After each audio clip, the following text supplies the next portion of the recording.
welcome to my channel. I'm Gurjeevan and today I'm going to share with you how to make cheese tomato. This is a very popular dish in my household. It consists of soft paneer drowned in a chutpati tomato gravy. This is a very easy recipe that everyone will love, so let's get started. The ingredients you need for this recipe are 6 roughly chopped tomatoes, 500 grams of paneer, 50 grams of butter, 30 grams of cashews, double cream, and these are all your spices.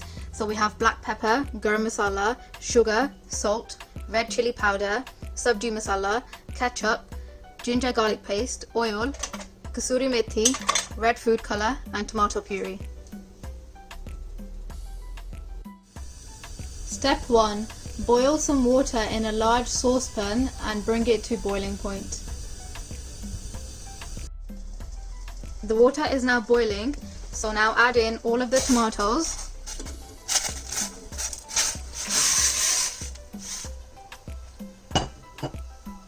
And also add in all of the cashews.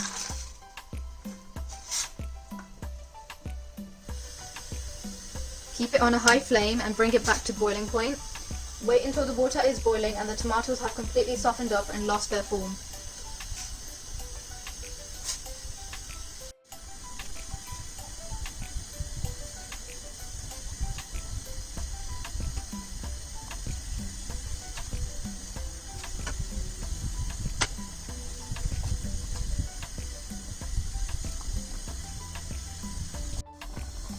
When the tomatoes start to peel like this, you can turn off the gas. Wait for the tomatoes to cool down just a little bit because the liquid could splash onto you and then burn you. So what you want to do now is pour the tomatoes into a bowl and stick that bowl into the fridge for the tomatoes to cool down.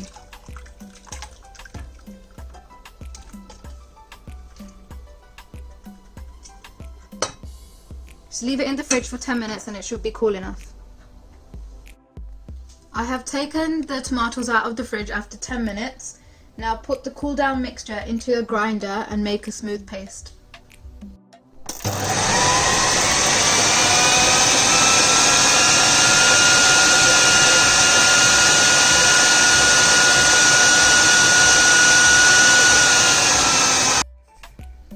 Sieve the mixture into a bowl and remove any lumps from the cashews.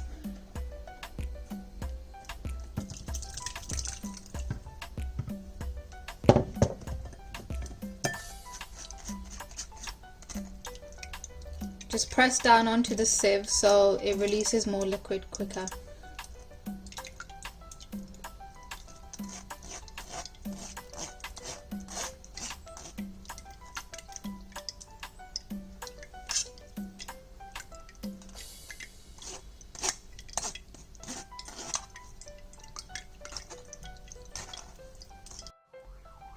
This is the pulp that you will have left. We will not be using this, so just set it to one side. This will be your end result, a tomato and cashew puree. Your next step is to heat a large pan and put in some oil. I'm using olive oil here, but you can use any oil of your preference. You also need to add in 50 grams of butter.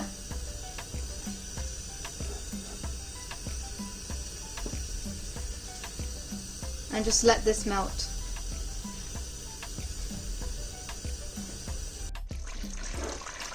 The oil and butter is now hot. Spread it around the pan. Make sure you've waited for all the butter to melt. And add in 1 tablespoon of ginger and garlic paste. Make sure to give this a good mix.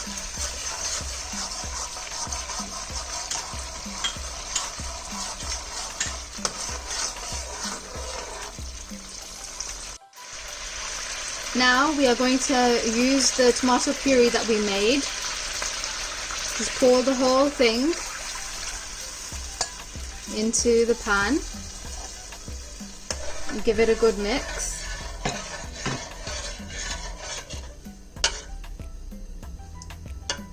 We are going to cook this until it starts to boil.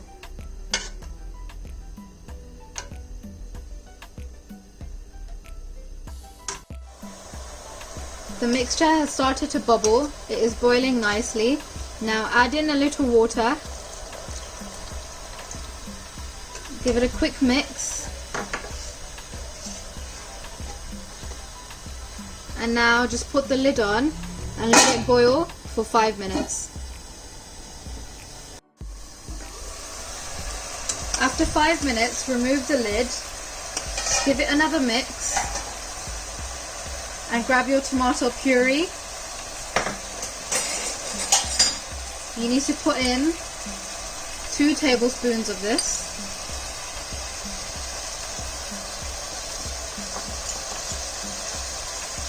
And now mix it again.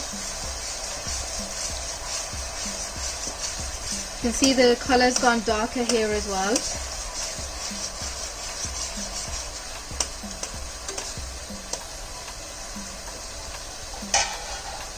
And now we will close the lid again for a further 5 minutes.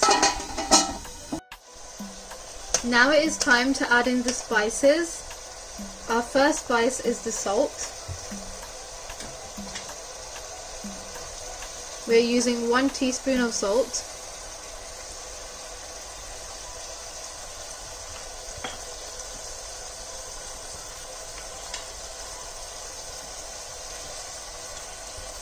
Half a teaspoon of black pepper,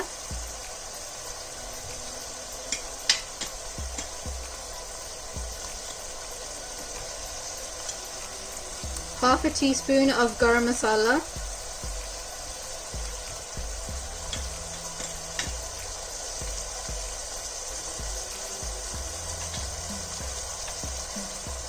half a teaspoon of red chili powder,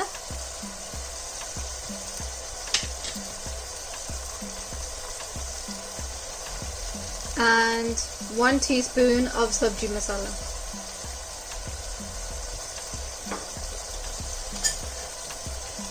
Now just give it all a mix. Once you have mixed in all of the spices, add 1 tablespoon of ketchup,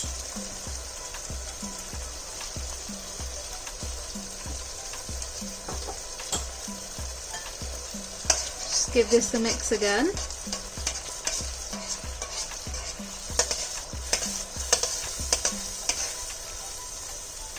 And now put the lid back on for 2 minutes to allow the spices to infuse.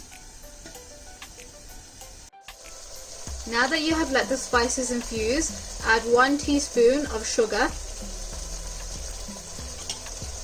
Just give it a mix again.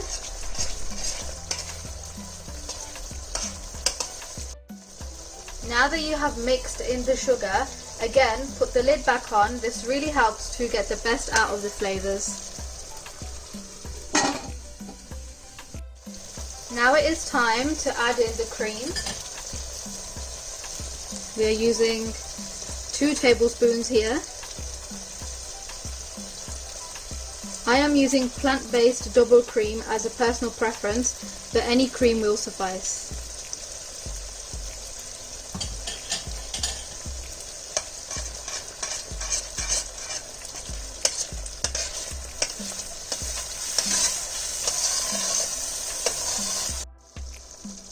You can see here the gravy for this dish has gone lighter in colour, and I like my food to look very vibrant, fun and enticing to eat. For this reason I am going to add some red food colour here.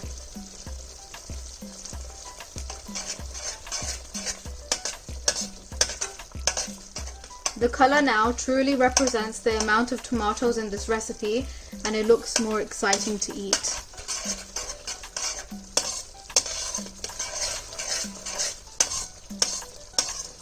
This step is totally optional. I just prefer my food to look this way.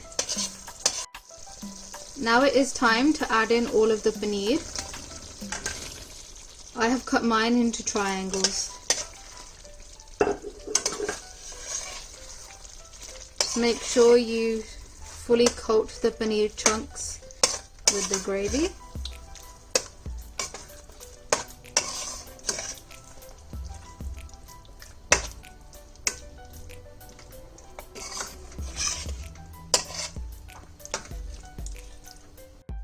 Now put the lid back on for just 2 minutes. This will allow the paneer to cook and also for the paneer to soak up all the flavours. I have cooked the paneer for 2 minutes, and now I am going to grab 1 tablespoon of kasuri methi, rub it between my hands and add it to the dish, and that is your dish complete.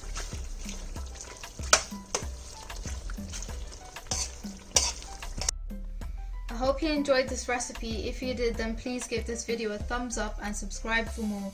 Please leave comments of any feedback you may have. Thank you so much for watching. I'll see you in my next video. Bye!